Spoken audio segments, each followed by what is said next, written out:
Boa tarde, meu nome é Gabriel Henrique Barbosa, eu sou estudante da graduação de Medicina no UFV, no campus de Viçosa, e vou estar realizando aqui a apresentação de título Promoção da Saúde no Quintal Solidário, Extensão Universitária no Combate ao Câncer de Tireoide e na Efetivação da Agenda 2030. Bom, essa apresentação ela tem como tema um evento de conscientização que nós realizamos no nosso projeto chamado Projeto de Extensão em Oncologia, Informação e Apoio ao Paciente Oncológico, e essa ação foi promovida por mim e pelo meu amigo Fernando Spina, que também é estudante de medicina no UFV, e foi orientado dos nossos professores Catarina e André Sedião. Aqui tem um sumário com os itens da minha apresentação. Vamos dar início aqui falando sobre alguns marcos da história do ODS. Né? Logo após a virada do século, nos anos 2000, a ONU estabeleceu 8 metas para poder erradicar a pobreza extrema e conseguir promover um mundo mais justo e sustentável até 2015.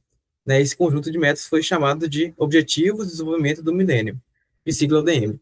Dentre eles, a gente tem que acabar com a fome e a miséria, reduzir a mortalidade infantil, né? O combate a algumas doenças como a AIDS e a malária, entre outros. Já em 2012, durante a conferência Rio+20, observou-se que havia uma necessidade de ter uma agenda de desenvolvimento sustentável mais abrangente do que aquela proposta pelo ODM. Então, logo eles iniciaram um grupo para poder desenvolver novas propostas e, em 2015, em setembro, os países membros da ONU eles começaram a adotar a Agenda 2030. Nessa agenda aí, ela contém os 17 Objetivos de Desenvolvimento Sustentável, né, os ODS, e esses objetivos aí, eles visam acabar com a pobreza, né, garantir a paz, proteger o meio ambiente, entre outras metas, né, sendo mais abrangente do que o ODM.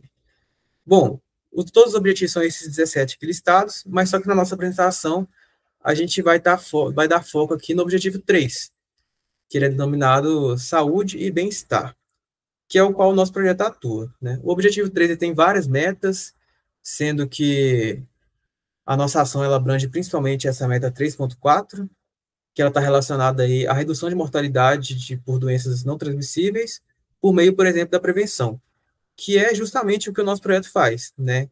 Ele conscientiza sobre o câncer de tireoide e os demais, né? Que são doenças crônicas não transmissíveis, e durante esses eventos a gente frisa bastante a prevenção, o que ajuda a reduzir essa mortalidade. Bom, dito isso, vamos falar aqui um pouco sobre o câncer de tireoide, né? A gente pode estar definindo aí, bem geral mesmo, que é um crescimento anormal e descontrolado das células da glândula tireoide, né, que está aqui demonstrando essa imagem. É um órgão que fica localizado bem na base do pescoço, e assim, apesar de esse tema não ser bastante difundido, ele é bem importante. Por quê? Por conta da sua epidemiologia. Né? O câncer de tireoide é o tumor endocrinológico mais comum, né, sendo que é o terceiro mais frequente nas mulheres do Sudeste e do Nordeste. Né? Ainda dentro da epidemiologia, outra coisa importante é que ele afeta 5 vezes mais as mulheres do que os homens. Beleza, vamos falar aqui sobre alguns fatores de risco do câncer de tireoide. Né? Principalmente aqui, o histórico familiar, né? Se tem alguém na família que teve esse tipo de câncer, principalmente do tipo de carcinoma medular tireoide, que ele tem um fator genético bem importante. Né? Outros fatores aqui são o sexo feminino e a idade entre 30 e 60, justamente por conta da epidemiologia, né? É a população que tem a maior incidência. Além disso, a injeção inadequada de iodo também está bem relacionada, seja pelo excesso, seja pela falta, né? Por conta que o subtipo folicular, que é o segundo mais comum, ele é bem incidente, ele é mais incidente nas áreas que a dieta da população é baixa em iodo, só que a alta injeção de iodo também pode aumentar o risco de desenvolver o tumor papilífero, né, que é o subtipo mais prevalente. Além disso, a obesidade, ela também está relacionada, porque algumas alterações decorrentes do excesso de gordura corporal, por exemplo, o estresse oxidativo, ele aumenta o risco desse câncer. E além disso, temos também aqui um histórico de radiação do pescoço, né, sendo que principalmente é na infância. Assim, não tem tanta relação com a exposição para exame de imagem, porque a dose normalmente ela é mínima em crianças, e então está mais relacionada assim, à exposição para tratamento. Só que, de qualquer forma, a gente deve evitar, né, essa exposição na infância, porque quanto mais jovem e maior a dose, maior o risco da gente estar desenvolvendo esse câncer de tireoide em algum estágio da vida. Bom, vamos falar aqui um pouco sobre o quadro clínico. Normalmente, os pacientes eles são assintomáticos. Porém, se o nódulo ele tiver um volume maior, pode ser que o paciente tenha falta de ar, rouquidão e alguns sintomas compressivos, por exemplo, dificuldade de poder engolir. Né? Pode-se perceber também a presença de nódulo na tireoide, né? Sendo que isso é uma coisa bem frequente, né? Cerca de 70% das pessoas têm, só que elas não sabem, e a chance de ser câncer ela é relativamente baixa, né? Cerca de 12%. Porém, a gente tem que ficar de olho em alguns sinais de alarme. Né? Por exemplo, se esse nódulo ele teve um crescimento exacerbado em pouco tempo, né? Se ele também está acompanhado, por exemplo, de aumento de linfonodos, não, então de alguma massa visível na região cervical, no pescoço, ou então algum dos outros sintomas que eu citei, o paciente ele tem ou então se o paciente tem alguns fatores de risco, a gente tem que estar fazendo uma avaliação desse nódulo aí por conta do risco de malignidade.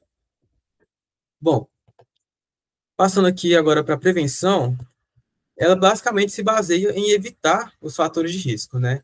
Então, assim, o principal mesmo é manter o peso corporal adequado. Só que tem algumas outras medidas que a gente também pode tomar. Por exemplo, manter um acompanhamento médico regular, né? Evitar a exposição à radiação do pescoço, né? Que é um fator de risco. E, além disso, ter a ingestão adequada de iodo. Aqui eu trouxe uma imagem com alguns alimentos ricos em iodo, né? Principalmente são frutos do mar.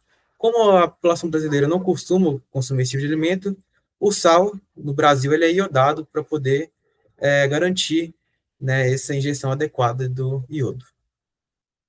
Bom, vamos falar aqui sobre os nossos objetivos, né? O principal objetivo aqui é conscientizar a população, né, sobre o câncer de tireoide, dando ênfase na prevenção e no diagnóstico precoce, né? Que, assim, apesar do diálogo de câncer ele ainda ser quase um tabu atualmente, porque as pessoas elas têm um certo medo do assunto, é necessário a gente trazer essa pauta para o cotidiano, porque o conhecimento ele traz muito benefício, né? Já que ele permite a prevenção e diagnóstico precoce e reduz aí a mortalidade evitável associada a essa doença.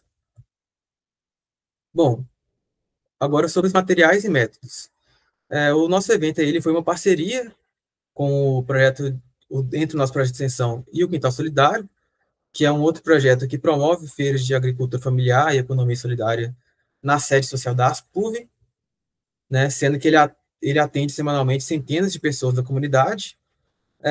Além disso, a gente confeccionou e distribuiu panfletos educativos sobre o tema, né, para as pessoas presentes no local, e o restante a gente acabou deixando sobre a mesa, possibilitando aí o acesso para outras pessoas durante o dia.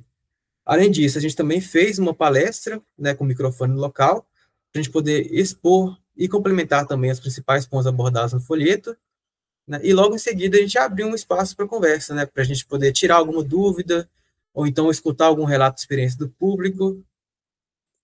Bom, aqui está o nosso folheto.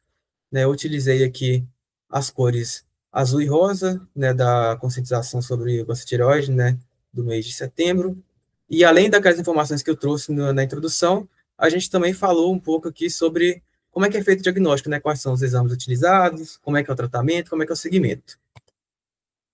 Bom, dos resultados da nossa ação, ela permitiu a gente conscientizar centenas de pessoas da comunidade, né, que são da comunidade universitária, que frequenta o espaço que está solidário, por meio da palestra e da ampla distribuição dos folhetos que a gente fez, e isso aí torna os pacientes mais aptos para poder reconhecer os sinais precoces, né, e buscar um atendimento adequado, o que aumenta bastante aí as chances de um desfecho favorável caso eles venham a desenvolver a doença.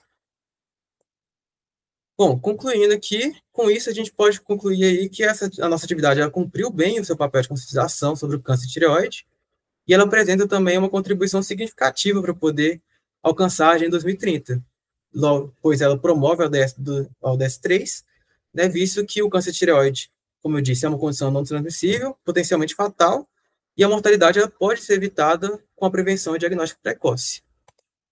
E aqui são as minhas referências. Muito obrigado pela atenção.